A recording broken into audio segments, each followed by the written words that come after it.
আমাকে এই সরকারের এই দুর্নীতি করার জন্য আমার চাকরিটা গেছে, ঠিক আছে। এবং সেই সরকার গতবারও ঠিক এই এত সুন্দরই পরীক্ষা হয়েছিল, পরীক্ষা ব্যবস্থাপনায় গতবারে কোনো গলদ ছিল না।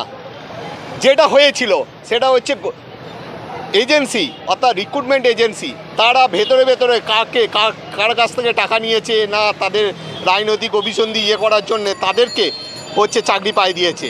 কি করেছে না তাদের হচ্ছে ওএমআর যে এভালুয়েশন যে সংস্থাকে দিয়েছিল, সেই সংস্থা হচ্ছে যে ওএমআর এভালুয়েশন প্রক্রিয়াতে টেম্পারিং, ওএমআরে কোনো টেম্পারিং হয়নি, নাম্বারে টেম্পারিং করেছে। পেয়েছে 10, তাকে করেছে 60 বা 60 না 55, 52, 53 এরকম করেছে।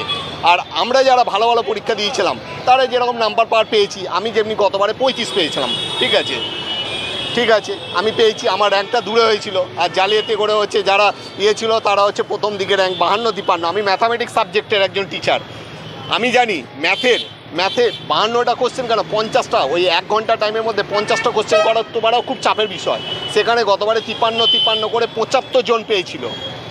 যাক, দেখলাম যে গতবারে তো চরম দুর্নীতি হয়েছে, এবারে ওভারঅল জানি না, পরীক্ষা তো মোটামুটি আশা করি শান্তিপূর্ণভাবেই হয়েছে, মানে আজকের জন্যে ঠিক আছে।